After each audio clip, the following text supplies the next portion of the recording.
Olha, muitos brasileiros sonham em sair do aluguel e conseguir uma casa própria. Quem não sonha, não é? Mas o que fazer na hora de escolher o melhor imóvel? Na reportagem, Adriana Bueno vai acompanhar o passo a passo na hora de você fazer o financiamento. 2019 chegou e com ele vários planos. E o sonho de consumo da maioria dos brasileiros é comprar a casa própria. Sonho que pode virar realidade esse ano. Segundo essa corretora, primeiro o comprador precisa traçar o perfil do imóvel que ele quer. Que tipo de imóvel que ele vai procurar? Entender, o mercado, procurar um profissional da sua confiança que vai orientá-lo nesse processo. Porque se ele sair sozinho no mercado, procurando, a possibilidade dele passar por situações difíceis é grande. Goiânia e região metropolitana tem casas e apartamentos para todos os gostos e bolsos. Pesquisa divulgada pela ADEME, a Associação das Empresas do Mercado Imobiliário de Goiás, aponta que a venda de imóveis cresceu 26% entre janeiro e setembro de 2018 em relação ao mesmo período de 2017 em Goiânia e Aparecida de Goiânia. O montante das vendas foi de R$ 1 bilhão e 100 milhões de reais. A previsão para 2019 é que as vendas cresçam em relação ao ano passado. Você que tem interesse de comprar a casa própria e não sabe como fazer o financiamento, nós vamos te mostrar agora o passo a passo.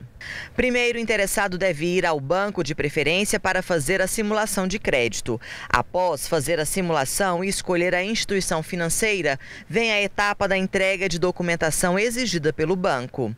A documentação será analisada. Após a fase da análise, vem a avaliação do imóvel, a análise jurídica, a assinatura do contrato, registro em cartório e entrega do contrato. Todo esse trâmite, se a documentação estiver correta, demora em média 45 dias. Também tem os financiamentos feitos direto pela construtora de imóvel na planta e os financiamentos do programa Minha Casa Minha Vida. Quem tiver nome limpo e renda compatível, o sonho da casa própria está batendo na porta. Ele vai encontrar opções, ele vai poder escolher dentro realmente do perfil que ele busca. É um processo que é fácil, não tem maiores impedimentos. Ele tendo nome limpo, renda, o restante fica por conta da gente. Mas tem muitos problemas aí que a gente vai falar a partir de agora com o Caio César Mota, que é advogado especialista em direito imobiliário. Não é só querer comprar, tem que pagar porque as penalidades agora são pesadas, não é isso, Caio? Boa tarde para você. Boa tarde, Olivar.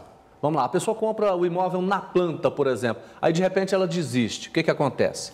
Olivar, é importante entender que a mudança se deu depois daquela... A gente até então não tinha uma legislação específica sobre o tema. O que a gente tinha era jurisprudências. E a jurisprudência dizia que aquele que desistisse do contrato poderia ter o dinheiro devolvido ou ressarcido, retido de 10% a 25%. Então, e aí 10% a 25% não era do valor do contrato, era 10% a 25% do valor pago. Então, só para que se entenda, um negócio de R$1 milhão, um empreendimento de R$1 milhão, um imóvel, a pessoa que pagou 10 mil de entrada, o empreendedor poderia reter de 10 a 25, ou seja, entre 1.000 e 2.500 do negócio de um vulto de R$1 milhão. Então, quer dizer, dava uma insegurança jurídica muito grande ao empreendedor e sem contar o tempo que ele demorava para poder receber esse imóvel de volta. Então, a legislação veio justamente para poder criar normas específicas e rígidas com relação ao distrato, para dar essa segurança a quem precisava. E isso não é ruim, Jorge, muita gente fala, mas ficou muito ruim para o consumidor. Hoje é 50%, é isso? Chega até 50%. Chega até. Mas não é ruim para o consumidor, eu diria por quê? Porque isso vai dar segurança para que o empreendimento possa seguir e isso afetará a médio e longo prazo, acreditamos nós do setor imobiliário, no preço do imóvel.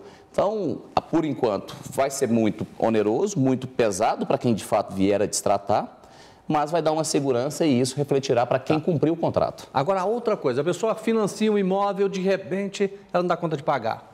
O que acontece? Se não der conta de pagar, o melhor caminho é tentar renegociar junto ao empreendedor, junto à instituição financeira. E ele não dando conta de renegociar, não dando conta de dar cumprimento ao contrato, necessariamente, naturalmente, vai culminar na rescisão, no distrato. E aí as penalidades são essas. Se for patrimônio de afetação, e patrimônio de afetação, a gente tem essa modalidade depois daquele caso em Call, onde mais de 10 mil famílias ficaram sem receber seus imóveis. Então, se o empreendimento é sob patrimônio de afetação, o empreendedor pode reter até 50% dos valores pagos. Isso também deduzindo os 5% do corretor. Então, primeira coisa, retém os 5% do corretor, do remanescente, você deduz 50%. E se não tiver patrimônio de afetação, até 25% para incorporações. Loteamento é 10%. A gente está falando agora nas penalidades, vamos falar nas coisas boas. Quem quiser comprar um imóvel agora, qual que é o melhor caminho? Primeira coisa, a gente tem que cercar e se atentar aos... Eu vou financiar o imóvel. O momento é muito bom para aquisição, sem dúvida nenhuma. Sobretudo nós que temos aqui um preço privilegiado em relação ao cenário nacional.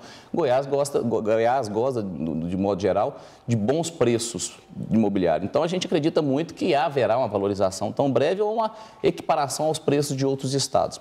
Então, primeira coisa, vai comprar. Se não dispor do dinheiro total, tente dispor da maior parte possível para financiar a menor parte.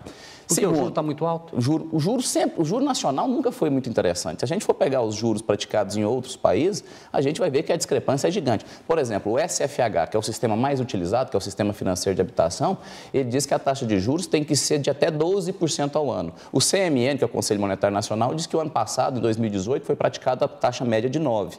Não é pouca, mais a TR, que é a taxa de referência. E para quem contratou na modalidade do SFI, que é o Sistema Financeiro Imobiliário, ele acabou pagando uma taxa média de 13,3%. Ou seja, não é barato. E isso, diluído a 120 meses, vai dar uma diferença gritante. Caio, é melhor comprar um imóvel na planta ou ele pronto?